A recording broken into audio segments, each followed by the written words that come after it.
नमस्कार, किसान समाचार में आपका स्वागत है। मैं हूं साइमा खान। सबसे पहले नजर हेडलाइंस पर। पीएम मोदी ने सिंधिया स्कूल ग्वालियर के 125वें स्थापना दिवस कार्यक्रम में की शिरकत। पीएम मोदी ने दिया 9 टास्क, कहा कि नेचुरल फार्मिंग के प्रति किसानों को ज्यादा से ज्यादा करिए जागरूक। ये धरती को बचाने के लिए है जरूरी अभियान।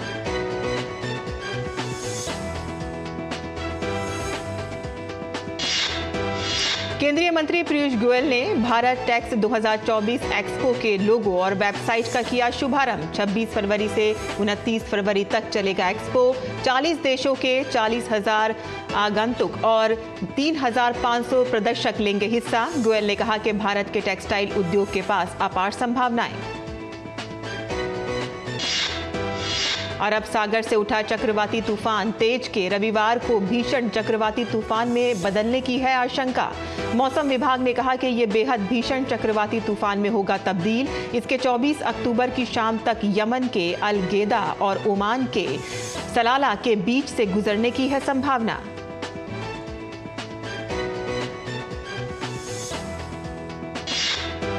मत्स्य पालन विभाग के संयुक्त सचिव 23 अक्टूबर को कोच्चि में मत्स्य संपदा जागरूकता अभियान पर कार्यशाला का करेंगे उद्घाटन। कार्यशाला में मछुआरों के प्रतिनिधि, मछली किसान, उद्यमी और वैज्ञानिक होंगे शामिल। और अब समाचार विस्तार से। प्रधानमंत्री नरेंद्र मोदी ने शनिवार को ग्वालियर में सिंधिया स्कूल के 125वें स्थापना दिवस के उपलक्ष्य में आयोजित हो रहे एक कार्यक्रम में हिस्सा लिया। प्रधानमंत्री ने स्कूल में बहुउद्देशीय खेल परिसर की आधारशिला रखी और प्रतिष्ठित पूर्व छात्रों और शीर्ष उपलब्धि हासिल करने वालों को स्कूल का वार्षिक पुरस्कार प्रदान किया। इस मौके पर एक स्मारक डाक टिकट भी जारी किया गया। इस अवसर पर पीएम मोदी ने 9 टास्क दिए और कहा कि नेचुरल फार्मिंग के प्रति किसानों को ज्यादा से ज्यादा जागरूक करिए। ये धरती को बचाने के लिए जरूरी अभियान है। तो मैं आज आपको 9 टास्क देना चाहता हूं, याद रखोगे? आपकी आवाज दब गई भाई, क्या कारण है? याद रखोगे? उसको संकल्प बनाओगे? जीवन भर उसको पूरा करने के लिए काम करोगे? पहला, आप लोग यहां जल संरक्षण का इतना काम करते हैं। वाटर सिक्योरिटी 21वीं सदी की बहुत बड़ी चुनौती है। इसके लिए आप लोगों को जागरूक करने का अभियान चलाइए। दूसरा, सिंधिया स्कूल में गांव गोद लेने की परंपरा रही है। आप लोग और भी गांव जाइए, वहां डिजिटल लेन देन के प्रति लोगों को इन्फॉर्म करिए। तीसरा, स्वच्छता का मिशन। पांचवा, ट्रैवल इन इंडिया फर्स्ट। जितना हो सके पहले अपना देश देखिए, अपने देश में घूमिए, फिर विदेशों का रुख कीजिए। छठा, नेचुरल फार्मिंग के प्रति किसानों को ज्यादा से ज्यादा जागरूक करिए। ये धरती मां को बचाने के लिए बहुत जरूरी अभियान है। सातवां, मिलेट्स को, श्री अन्न को अपने जीवन में शामिल करिए। इसका खूब प्रचार प्रसार करिए। आप जानते हैं ना, ये सुपर फूड होता है। आठवां, फिटनेस, योग हो, स्पोर्ट्स हो, उसे भी अपने जीवन का अभिन्न हिस्सा बनाइए। और नौवां, कम से कम एक गरीब परिवार की हैंड होल्डिंग जरूर करिए। और केंद्रीय मंत्री पीयूष गोयल ने शनिवार को भारत टेक्स 2024 एक्सपो के लोगो और वेबसाइट का अनावरण किया और साथ ही उन्होंने कस्तूरी सिल्क की वेबसाइट का भी लोकार्पण किया। गौरतलब है कि 26 से 29 फरवरी 2024 तक एक्सपो चलेगा, जिसमें तकरीबन 40 देशों के 40,000 आगंतुक और 3,500 प्रदर्शक हिस्सा लेंगे। इस दौरान सेमिनार और सम्मेलन, ज्ञान सत्र, गोलमेज सम्मेलनों का भी आयोजन किया जाएगा। और इस मौके पर केंद्रीय मंत्री पीयूष गोयल ने कहा कि भारत के टेक्सटाइल उद्योग के पास अपार संभावनाएं हैं और इसे अंतर्राष्ट्रीय पहचान देने के लिए भारत सरकार हर संभव प्रयास कर रही है। मत्स्य पालन विभाग के संयुक्त सचिव सागर मेहरा 23 अक्टूबर को नेशनल इंस्टीट्यूट ऑफ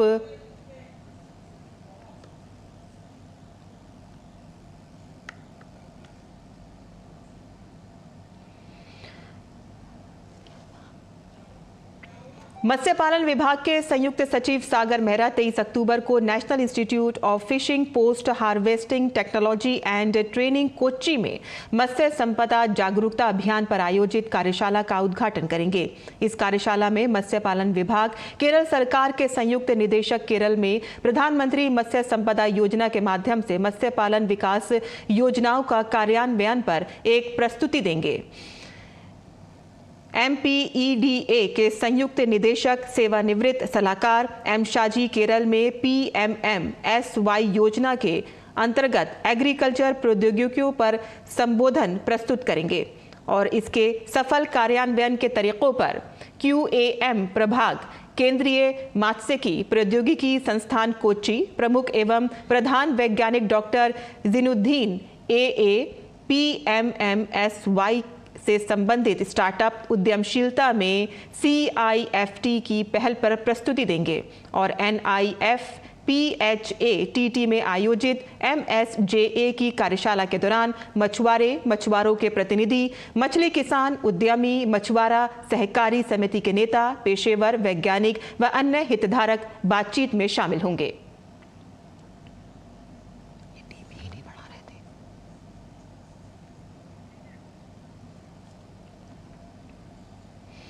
मौसम विभाग ने कहा है कि अरब सागर से उठा चक्रवाती तूफान तेज के आज भीषण चक्रवाती तूफान में बदलने की आशंका है।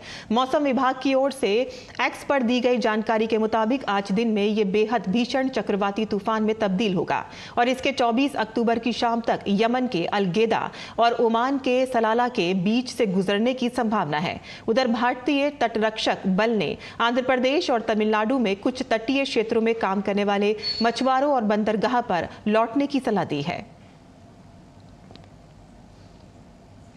मौसम विभाग ने घोषणा की है कि पूर्वोत्तर मानसून शुरू हो गया है। विभाग ने बताया है कि तमिलनाडु और केरल में बारिश की उम्मीद है। दक्षिण और मध्य बंगाल की खाड़ी के ऊपर उत्तर पूर्वी हवाओं के मजबूत होने के बाद पूर्वोत्तर मानसून शुरू हुआ। चक्रवाती तूफान तेज दक्षिण पश्चिमी अरब सागर के ऊपर एक चक्रवाती तूफान में बदल गया है। मौसम विभाग ने कहा है कि अगले 24 घंटों के दौरान 135 किलोमीटर प्रति घंटे की रफ्तार से हवा चलने के साथ ही इसके चक्रवाती तूफान में बदलने की संभावना है। इस चक्रवात के 25 अक्टूबर के आसपास यमन, ओमान तटों पर पार करने की उम्मीद है। वहीं बंगाल की खाड़ी में दक्षिण पश्चिम और आसपास के इलाकों में कम दबाव का क्षेत्र बन गया है, जो 22 अक्टूबर के आसपास पश्चिम मध्य बंगाल की खाड़ी के ऊपर एक दबाव में बदल जाएगा और इसके कारण ओडिशा और पश्चिमी बंगाल के तटीय जिलों में 24 और 25 अक्टूबर को कुछ स्थानों पर मध्यम वर्षा हो सकती है। और आगे बढ़ते हैं, जहां भारत के जैविक कृषि उत्पादों की देश से बाहर दिन प्रतिदिन मांग बढ़ती जा रही है और इसी क्रम में प्रयागराज के एक प्रगतिशील कृषि स्टार्टअप उद्यमी SN द्विवेदी द्वारा तैयार कृषि प्रसंस्कृत उत्पाद अमेरिका, ब्रिटेन, दुबई, स्पेन और अन्य देशों में बेचे जा रहे हैं और हाल ही में उन्होंने आइसलैंड के साथ दुग्ध उत्पाद बनाने के लिए समझौता किया है। इस विषय पर SN द्विवेदी से बात की है हमारे संवाददाता OP यादव ने। प्रधानमंत्री नरेंद्र मोदी जैविक खेती को बढ़ावा देने के लिए लगातार काम कर रहे हैं। इसी क्रम में कई किसान आगे भी आ रहे हैं। अभी हमारे साथ प्रयागराज के SN द्विवेदी हैं, जिन्होंने ऑलवर्ड ऑर्गेनिक के नाम से कई तरह के न केवल उत्पाद बनाए हैं बल्कि भारत सहित दुनिया भर में इनकी बिक्री भी हो रही है। आइए बात करते हैं। सर, जैविक खेती को बढ़ावा देना आज बहुत ज़रूरत है वक्त की, क्योंकि रसायन युक्त खेती जीवन और मानव के लिए हानिकारक है। आप क्या क्या उत्पाद बनाते हैं?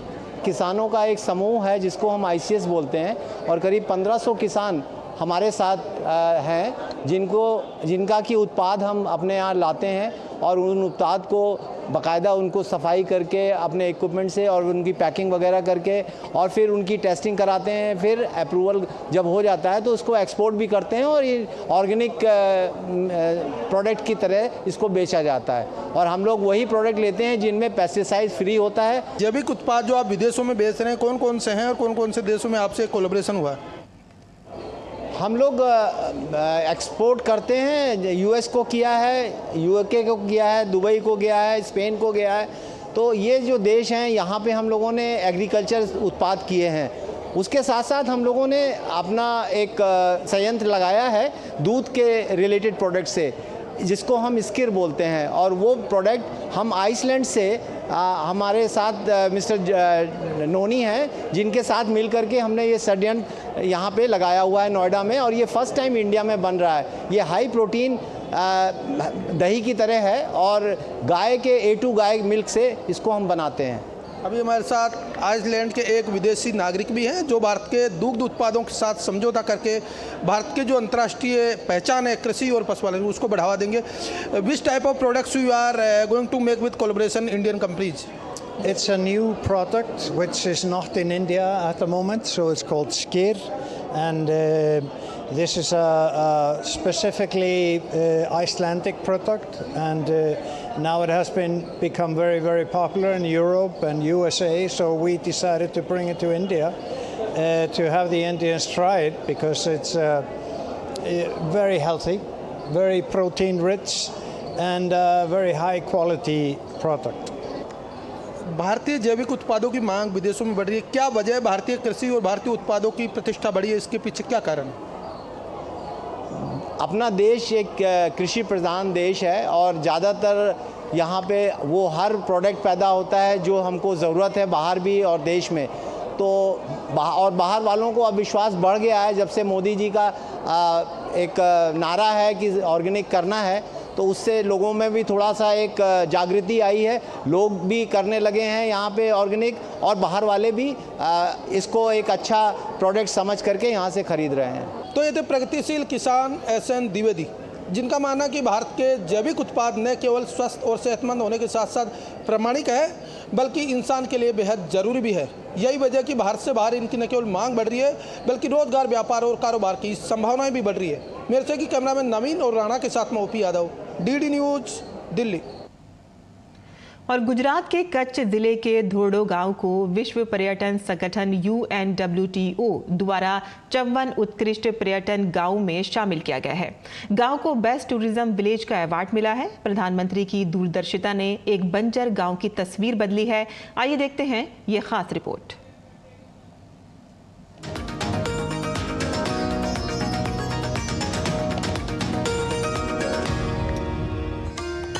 उज़्बेकिस्तान के समरकंद में the world tourism organisation UNWTO की आम सभा की बैठक आयोजित की गई, जिसमें इस साल के सर्वश्रेष्ठ पर्यटन गांव के 54 नामों की घोषणा की गई। गुजरात के कच्छ जिले का धोरडो गांव भारत से इस सूची में शामिल किया गया एकमात्र गांव है। गौरतलब है कि इस सूची में 54 नाम जुड़ने से अब दुनिया के सर्वश्रेष्ठ पर्यटन गांवों में गांवों की कुल संख्या 190 हो गई है।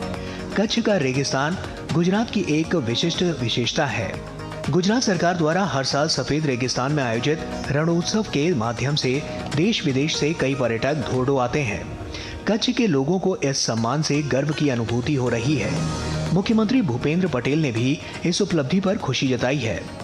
2007 में पहली बार गुजरात के तत्कालीन मुख्यमंत्री नरेंद्र मोदी ने ही दुनिया को धोरडो के पास स्थित सफेद रण से परिचित करवाया। तब जाकर लोगों को पता चला कि गुजरात के ग्रेटर रण में कोई इतनी सुंदर जगह भी है जो पूनम की रात में हीरे मोतियों की तरह जगमगा उठती है। इसके बाद ही कच्छ एक पर्यटन स्थल बन गया। रण उत्सव के जरिए 3 महीने में पूरे साल की आमदनी कमाने के कारण स्थानीय लोगों की जिंदगी काफी बदल चुकी है। हम ये कभी कल्पना भी नहीं कर सकते थे कि इतना डेवलपमेंट होगा, इतना हमारे रणोत्सव की वजह से हमारे गांव को बेनिफिट मिलेगा कि ये जो धोरडो है ये इंटरनेशनल लेवल पे इतनी प्रख्याति उसको मिलेगी और उसका नाम होगा। ये हकीकत में तो बहुत बड़ा काम हुआ है। हम आभारी हैं नरेंद्र मोदी साहब का। बहुत खुशी भी और बड़ी गर्व की बात है। इससे बहुत ज़्यादा फायदा होगा। जो विकास हुआ है उसमें और भी ज़्यादा विकास होगा, टूरिस्ट ज़्यादा आएंगे। गौरतलब है कि प्रधानमंत्री नरेंद्र भाई मोदी की दूरदर्शिता से ही सालों पहले कच्छ के धोरडो में रणोत्सव की शुरुआत हुई है, जिससे धोरडो सहित पूरे कच्छ को वैश्विक पर्यटन मानचित्र पर प्रमुख स्थान मिला है। वसुधैव कुटुंबकम के मंत्र को साकार करने के लिए दुनिया भर से पर्यटक यहाँ आते हैं। कच्छ नहीं देखा तो कुछ नहीं देखा की पंक्ति को चरितार्थ करने वाला और दुनिया भर के पर्यटकों को अपनी ओर आकर्षित करने वाला सफेद रेगिस्तान हमेशा काफी चर्चा में रहता है। हर साल यहाँ अलग अलग थीम पर रणोत्सव का आयोजन किया जाता है। इस साल रण उत्सव 10 नवंबर से शुरू होगा और फरवरी 2024 तक चलेगा। ये उत्सव धोरडो गांव में होता है। रण उत्सव में कला, संस्कृति, संगीत का अनोखा संगम देखने को मिलता है। सफेद नमक के रेगिस्तान में मनाए जाने वाले इस उत्सव में देश ही नहीं दुनिया भर से लोग हिस्सा लेने आते हैं। अपना आदरणीय वडाप्रधान नरेंद्रभाई मोदी साहेब ત્યારે ગુજરાતના મુખ્યમંત્રી શ્રી હતા ત્યારે એના દીર્ઘદ્રષ્ટિને કારણે જે રણ ઉત્સવનું આયોજન થયું એનાથી આ સફેદ રણ ધોરડો અને એ વિસ્તારની જે વિવિધતા છે એના કારણે આપણું ભારતમાં પહેલું એક ગામ છે ધોરડો કે જેને આપણે શ્રેષ્ઠ પ્રવાસન ગામ તરીકે સન્માનિત કરવામાં આવ્યું છે। जो एक हमारे देश के प्रधानमंत्री मोदी जी का एक सपना था, बहुत सालों से संजोया था, वो कहीं ना कहीं बोल सकते हैं कि आज सपना कहीं ना कहीं पूरा हुआ है और ये हम सब लोगों के गौरव का क्षण है। धोरडो गांव के UNWTO द्वारा विश्व के सबसे श्रेष्ठ टूरिज्म विलेज 2023 की सूची में शामिल किए जाने और अवार्ड के बाद से गांव में खुशी का माहौल है। रण उत्सव के बाद यहाँ के गांव की तस्वीर बदल चुकी है। जिस गांव को छोड़कर कभी कुछ स्थानीय पलायन करने के लिए मजबूर हुए थे, वहां आज वो वापस आकर पर्यटन के जरिए लाखों रुपए कमा रहे हैं। कच्छ के इस गांव ने पूरे विश्व को संदेश दिया है कि कैसे पर्यटन एक क्षेत्र की तस्वीर बदल सकता है। Bureau report, DD news.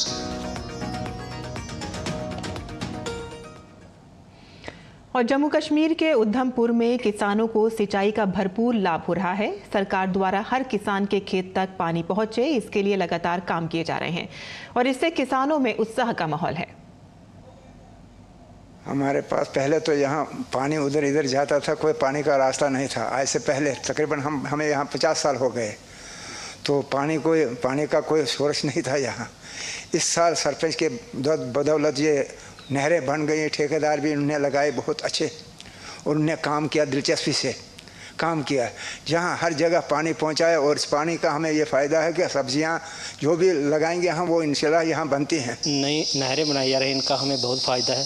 जो पहले पानी नालों में चला जाता था, बह जाता था, अब वो सीधा हमारी ज़मीन में आ रहा है। उससे हमारी फसलों को अच्छा खासा पानी मिल रहा है और अच्छी तैयार हो रही हैं। हमारे यहाँ गांव में जो जितनी भी नहरें कूलें जो हैं, हम हमारे यहाँ अभी खेती बाड़ी जो जहाँ सब्जी वगैरह जो लगी हुई है, जहाँ मक्की लगाते हैं, कुछ ऐसे समय आता है कि हो सकता है मक्की के समय में जैसे हमारे ज़मीन में कोई बारिश ना हुई हो तो हम पानी लगा के उसको उगा सकते हैं। जैसे गंदम वगैरह है और ये जो फसल वगैरह गोभी है, मूली है, मतलब हर किस्म की जो सब्जी हमारे एरिया में जो पाई जाती है, हो सकती है, बड़े अच्छे तरीके से हो सकती है। तो हमारे सरपंच साहब ने काफ़ी मुशक्क़त और मेहनत के साथ ये जो हमारे गांव को तरक्की की तरफ इन्होंने आगे बढ़ाया है। तो मैं धन्यवाद करना चाहता हूं डायरेक्टर कमांड एरिया डेवलपमेंट को और जितना भी उनका फील्ड स्टाफ था, जेई थे, AWE से, उन्होंने बहुत अच्छा काम किया और लगभग 22 लाख की ये हमारी कूल है जो बनकर तैयार हुई है। और डिफरेंट एरिया में तहसील चिनैनी के बहुत से एरिया हैं जहाँ करोड़ों का ये काम हुआ है। तो मैं धन्यवाद करना चाहता हूँ सेंट्रल गवर्नमेंट का और यूटी प्रशासन का भी धन्यवाद करना चाहता हूँ, जिनकी वजह से उन्होंने किसानों की जो आय दोगुनी करने का जो हमारी सेंट्रल गवर्नमेंट का जो स्कीम्स थी उस स्कीम्स को ग्रास रूट पर लॉन्च किया और हमारी पंचायतें उस स्कीम को अच्छे तरीके से चला रही हैं। और किसान समाचार में अब बात करते हैं मंडी भाव की, और आइए देखते हैं कि क्या रहा देश भर की मंडियों का भाव।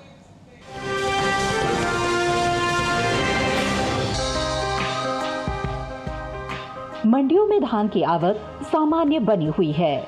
भाव की बात करें तो चरामा मंडी में धान के सौदे मजबूती के साथ हुए, वहीं लखीमपुर मंडी में धान के भाव नरम रहे, जबकि दाहोद और सहारनपुर मंडी में इस दौरान धान के भाव में कोई बदलाव देखने को नहीं मिला। एग्मरनेट के मुताबिक धान का कटोरा कहे जाने वाले राज्य छत्तीसगढ़ की चरामा मंडी में 20 अक्टूबर को धान का भाव रहा 2150 रुपए। 21 अक्टूबर को इसके भाव में 50 रुपए की तेजी आई और भाव हो गया 2200 रुपए। जबकि उत्तर प्रदेश के लखीमपुर मंडी में इस दौरान धान के सौदों में नरमी के साथ कारोबार हुआ। यहां 20 अक्टूबर को धान का भाव था 2065 रुपए।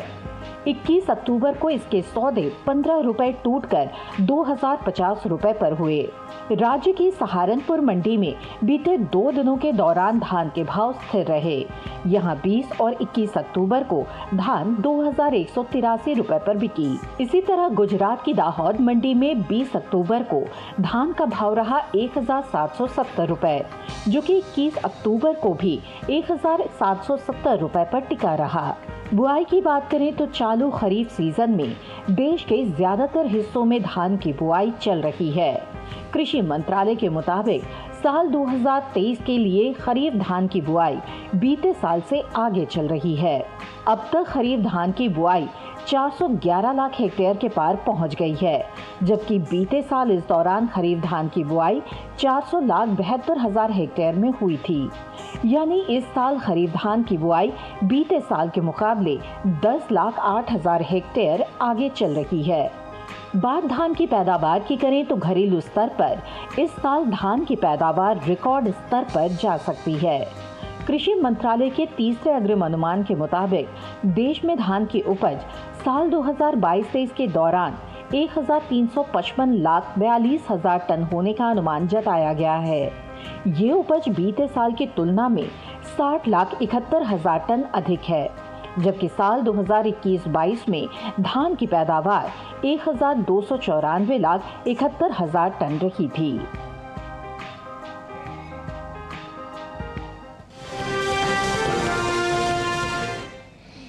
और मंडी भाव के बाद आइए अब नजर डाल लेते हैं कुछ और खबरों पर। खास खबर में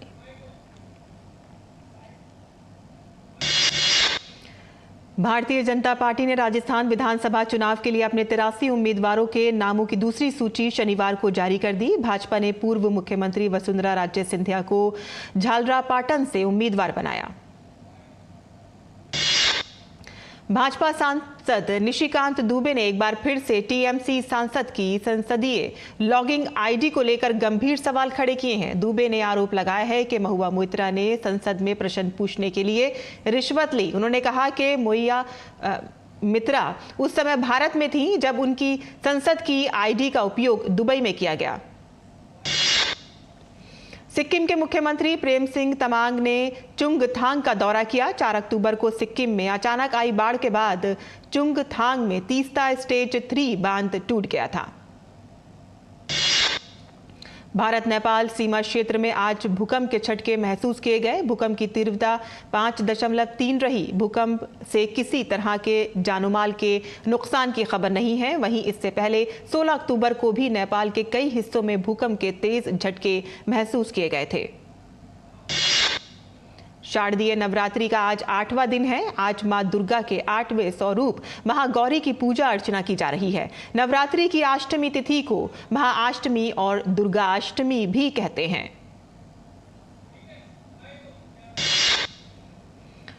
और इसी के साथ ही हमारा किसान समाचार यहीं समाप्त होता है। अनुमति दें, नमस्कार।